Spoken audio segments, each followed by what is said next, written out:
Farmers Welfare, Sri Narendra Singh Tomar ji, Minister of State for Agriculture and Farmers Welfare, Sri Kailash Chaudhary ji, Secretary, Department of Agriculture and Farmers Welfare, Sri Manoj Ahuja ji, Secretary, Department of Agriculture, Research and Education and Director General of ICAR, Dr. Himanshu Pathak ji, Chairperson, Protection of Plant Varieties and Farmers' Rights Authority, Dr. Trilochan Mahapatra ji, Secretary, FAO, International Treaty on Plant Genetic Resources for Food and Agriculture, Dr. Kent Nanado ji, Chairman, Trust and Advancement of Agriculture Sciences, Dr. R.S. Paroda ji, Mr. Takayuki Hagiwara, FAO, representatives to India, distinguished delegates, farmers, scientists present here. Good morning to all of you. It gives me immense pleasure to attend this August gathering for the Global Symposium on Farmers' Rights, which is taking up the issues closest to my heart. Since my childhood, I have been taught to live in harmony with nature. The wide range of biodiversity, wildlife, and varieties of exotic plants and creatures have always enriched our lives and made this planet beautiful. In this context, I say with conviction that our farmers since the beginning of civilization are the real engineers and scientists. They have harnessed the energy and bounties of nature for the benefit of humanity. A Nobel laureate and economist, while visiting a village in Bihar, once remarked, "Indian farmers are better than scientists." I entirely agree with this statement, as in agriculture, we have seamlessly blended tradition with technology. As you all know, agriculture is the first vocation known to humankind, and it thrived on agrobiodiversity that Mother Nature has given us.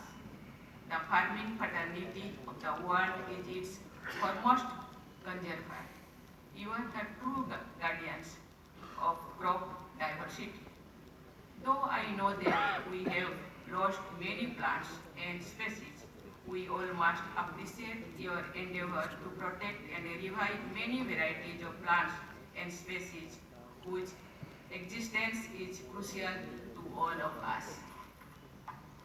Dear delegates, I am happy that the International Treaty on Plant Genetic Resources for Food and Agriculture has chosen India as the venue of the First Global Symposium of Farmers' Rights, and appropriately so, as India is an ancient civilization where our traditions, culture and agriculture are part of the same fabric.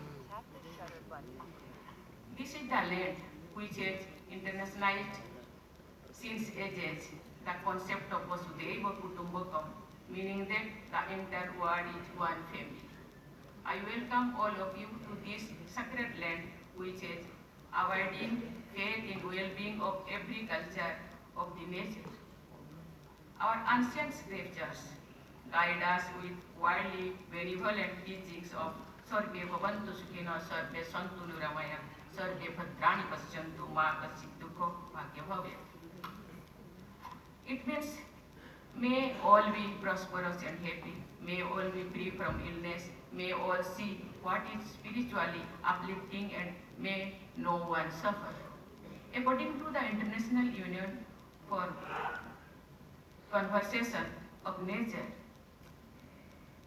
India is a mega diverse country with only 2.4% of the world's land area, but accounts for 7-8% of all recorded species of plants and animals. There are about 45,000 species of plants, which is about 7% of world's total. In terms of biodiversity, India ranks as one of the nations endowed with widest range of plants and species. This rich agrobiosphere biodiversity of India has been a treasured trove for the global community at large. Our farmers have toiled and enterprisingly conserved local varieties and plants. Domesticated wild plants and nurtured traditional varieties that have provided the building blocks for different crop breeding programs. This has ensured the food and nutritional security for human beings and animals. The area-specific varieties of crops are closely associated with society and culture and often contain medicinal properties. Agricultural research and technology development has enabled the country to multiply product of food grains, horticulture, fisheries, milk and eggs many times since 1950-51, thus making a visible impact on the national food and nutrition security. The efforts of our agro-biodiversity conservers and industrious farmers, scientists and policymakers coupled with governmental support have played a key role in giving fillip to multiple agricultural revolutions in the country. All of them are worthy of our unreserved praise and respect for achieving this incredible feat. This is important as in the raging debate of food sovereignty versus food security. I firmly believe that technology and science can serve as an effective protector and enhancer of heritage knowledge. Dear ladies and gentlemen, the International Treaty on Plant Genetic Resources for Food and Agriculture signed in 2001 was one of the most important international agreements among member countries to conserve, use and manage plant genetic resources for food and agriculture.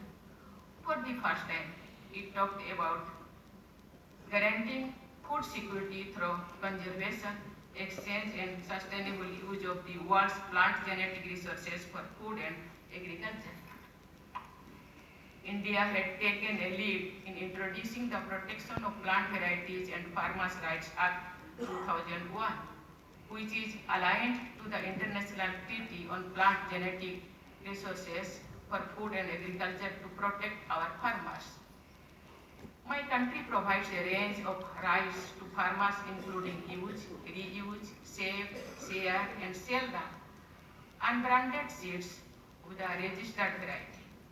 Besides, Indian farmers can register their own varieties which get protection. Such an act can serve as an excellent model worthy of emulation for the entire world. It gains further importance in the work of challenges posed by climate change and also to fulfill the sustainable development goals of the United Nations as our collective responsibility towards humanity. The climate change challenges has put an onus on conservation of our traditional farmers' varieties, including those of millets, which are not only endowed with inherent tolerance to various stresses on our ecosystem, but also hold within themselves the nutritional profile that could be the key in providing a solution to the food and health requirements of a large proportion of human and livestock population. The declaration of the year 2023 as the Year of Millets by the United Nations is a step in this direction. Dear delegates, this symposium, the very first of its kind in the world, provides a golden opportunity to the world's fraternity in realigning their priorities and programs according to the needs of humanity and to make a common commitment. I hope this symposium would be a milestone in further taking significant steps towards our commitment for fulfillment of farmers' rights world over. I am glad to learn that this event also includes various categories of awards for communities and individuals in recognition of their enormous contribution as savior of the plant genome. I have no hesitation in saying that by saving, preserving, and nurturing biodiversity, you are not only saving humanity but the entire planet. I watched a powerful 3-minute film titled The Guardians of the Mighty Little Seeds. It begins as a seed aptly describes itself, saying, I am tiny, but I am mighty. I am tiny, but I give birth to so many. You, as the guardians of these little seeds, are bestowed with exceptional power and responsibility. I wish more power to you. हम भारत में किसानों को अन्नदाता कहते हैं। ये केवल भारत नहीं, पूरा दुनिया में जो किसान होते हैं, मानव संपदा को केवल नहीं, पशु संपदा को भी अन्न देते हैं। अन्नदाता अन्न देते हैं और हम उसको अन्न लेके जो भी काम करते हैं। आज अन्न है, इसीलिए ये तन है। ये तन है, इसीलिए बहुत सारे काम करने के लिए हम मन बनाते हैं, चाहे और साइंस हो, चाहे और टेक्नोलॉजी हो, चाहे और फार्मास हो, कोई भी हो। इसीलिए अन्नदाता नमन होते हैं, नमस्य होते हैं। नमन करते हैं। देश विदेश में सारा दुनिया में अन्नदाता शायद 70% है।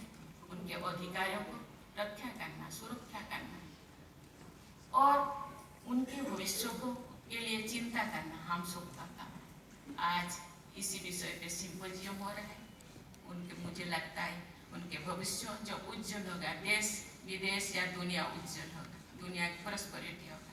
इसीलिए मैं बहुत बहुत धन्यवाद देता हूँ इस प्रोग्राम के लिए। सबको बहुत बहुत बधाई। Thank you. जय हिंद, जय किसान।